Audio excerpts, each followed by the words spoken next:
Ever looked at your life and thought, how the hell did I get here? That was me. I was twice divorced, broken, and completely lost. This is the story about how I went from a crying victim to a happily divorced woman. My name is Julia, I'm 35 years old, and welcome to part 2 of my story, a series about personal decisions and moments that completely changed me. If you haven't seen part 1, I was talking about how sobriety transformed me, and I will leave the link down in this description. And today, I want to talk about something that has deeply transformed me and changed my life. My 2 divorces. Yes, I've been married twice and divorced twice, and someone would say, "Oh my god, what a red flag," and close this video. But if you're still here, you will know now my experience, my point of view, and how I have changed, what were my mistakes, and how this has shaped me, how these 2 stories have shaped me, and who I am right now. I'm 35 and now I'm studying life coaching because I would love to help people to break free from toxic relationships or toxic destructive habits like drinking alcohol, for example, and codependency. If you ever feel stuck and need support, you know that my messages are always open and you know that you're not alone. I'm here to help you. And if you don't want to message me, you can always support my work by buying me a coffee. I will also leave the link down below. I have some supporters already there, and I'm super proud of my work, and I'm super happy and grateful for all the support you guys give me. Now let's begin. To be honest, I barely remember my first divorce. I got married when I was around 22 or 23, and my first marriage lasted about a year, though we were together for 3 years. My second marriage lasted for 3 years, and together we were for 6 years. And I met my second husband half a year right after I got divorced from my first marriage in a bar. We met in a bar on New Year's Eve. My second divorce was so much more painful, and that's when I got to therapy. But let's move on slowly to that part. Both of my exes had an avoidant attachment style. I only realized that later because of therapy.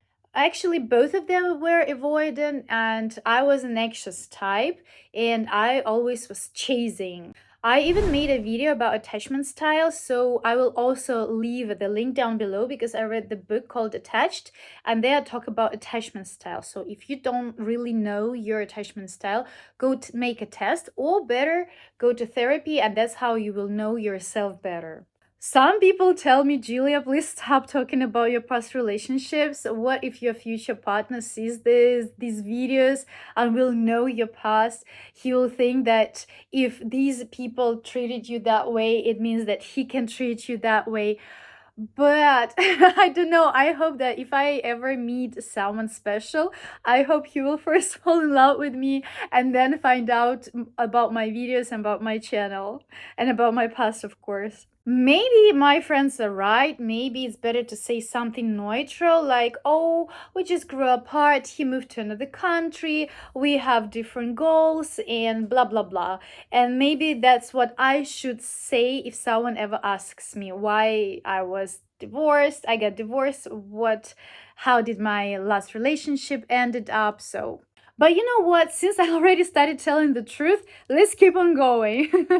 I really hope that my future partner will know about me and about my past a little bit later.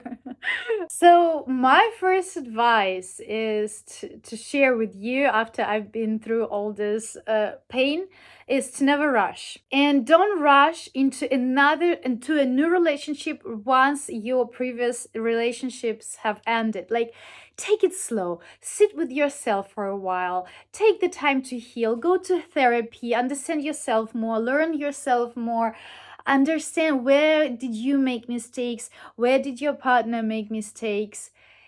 And remember, you also choose your partner. Not your partner chooses you, but you also choose your partner. This message, please, especially to ladies, to young ladies, you choose your partner too. So I have a friend from France. She is in her 30s, in her 40s, like she's young. And she was never married. She's never been married. And she told me about this, that she complains about that. She wish she was married. And I told her, listen, I'm not sure. I'm not sure what is better, to never been married and not knowing how painful the divorce can be, or to go through this kind of experience, because I gave so much to my marriages, especially to my second marriage. I lived for someone else. I gave everything. This is the biggest mistake you can ever do. And in the end, I was left behind, crying on the floor. They just said, thanks for everything. I've learned a lot from you, Julia, and walked away. I'm moving slowly. I'm moving slowly to a brighter side so that this video, this negative experience video, doesn't look like it's very negative. And I just want to catch the last sun for you guys so that the video looks really beautiful, and some golden hour for you. And I'm honestly not ashamed of that. I'm not ashamed of sharing my story, because I hope that there is someone in the end watching this and maybe crying and needs some help with a broken heart. And if that's you, I just want you to know you're not alone. I'm here with you. I've been through a lot too. I've been through all this pain. And it doesn't mean that you will suffer for the rest of your life. That's not true. You will get over it. I really hope that this video will give you so much strength and some support. I'm just sending you all these vibes. There was time when I thought that divorce is a failure, and now I know that divorce is one of the biggest teachers in my life. Divorces helped to see my patterns, they helped to see what I was doing wrong, and brought me to therapy, especially the second one, as I said.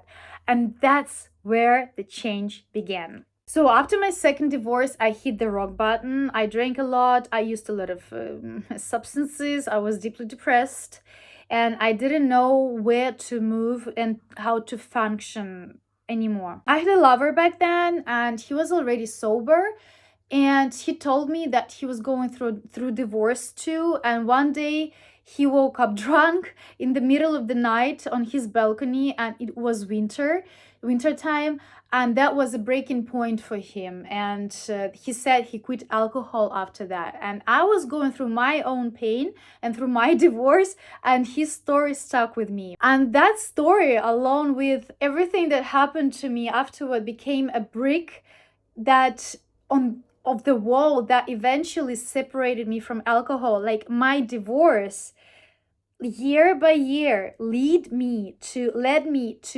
the day that I gave up drinking alcohol too. So I hope that my story is a small brick for your wall, and this wall will protect you from going back to your pain, and will make you stronger too. Also, divorces taught me to never tolerate disrespect again, to stop letting people walk over me, to stop thinking being alone is worse than being mistreated, and don't waste years to fix someone or prove your worth. I didn't love myself. I didn't love myself at all. I had this good girl complex. I still have it.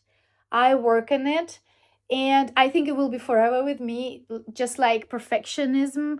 It's always with you, it's always gonna stay with you. You just need to learn how to work and live with it. I was trying to please everyone around me, but never myself. Now I allow myself things I never did before. When I was in my previous marriage, I take myself out a lot for lunch. I buy things I used to deny myself. I used to think, and not only think, but I used to save our money and sacrifice all the time.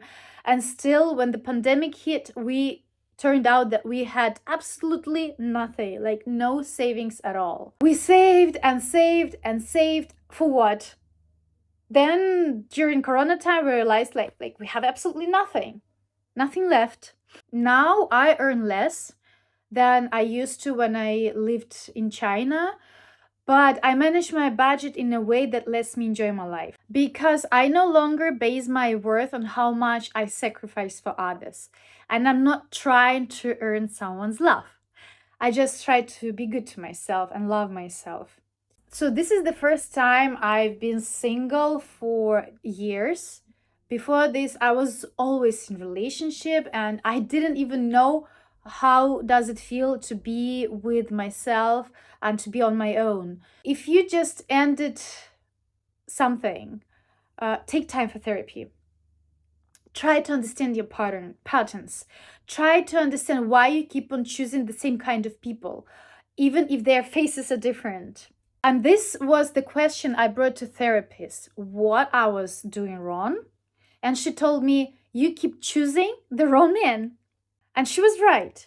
I was looking for what was wrong in me, not just in them. These are the first steps out of the victim mindset. I had few relationships in these past years, short relationships. And do I want long term and healthy relationships? And my answer is yes, I do. But I'm not going to settle just to avoid the loneliness. My self worth no longer depends on whether I'm with someone. I don't need relationship to feel happy and whole. I've learned how to be alone and still feel whole. If I could go back in the past and ask myself, or say to myself, just Julia, don't rush. You're not alone. You have yourself. You don't have to be in relationship to feel whole. You don't have to prove anything. He doesn't freaking love you. It's hormones and blah, blah, blah. You're enough, Julia. Just don't make this mistake. Would I have listened? Of course not. I was naive, romantic, and a dreamer. But I would still try to talk to myself and explain that, listen, baby, they are not right for you. And even when I remember when my second husband made a proposal, I was, I wasn't sure. And the first time I remember, this was a terrible proposal. The first one was just ugly. I don't even want to remember it. And something deep inside of me said, no, no, don't do that. But I said yes, because I was absolutely scared to be alone. The second time, I also wasn't sure that I should do it. It was way too early and I wasn't sure, but I said yes because I loved that person. The first time, I think it was I don't know. It wasn't love. It was something else. It was dependency, codependency, or whatever it was. And one more thing I want you to leave you with. Please, before getting into relationships, study your attachment style. I keep on saying this. Study yourselves. Understand your love language. Try to understand your patterns. Knowing how you both give and receive love, you and your partner, that's how you react to closeness or distance can save you so much pain. Take your time and choose wisely. If this video helped you somehow, please share it with your friends, with someone you love, someone you care about. I see that the sun is no longer with us, it's getting dark here. It's interesting when I edit my videos, we start with a beautiful sunset and end up in this blue hour. Let's support each other and remind ourselves that it's never too late to start again. If you feel seen and supported, please give this video a big thumb up. Leave a comment if you want to. It helps me more than you know. And I love you all so much. Wherever you are, have a wonderful day or night. I talk to you soon.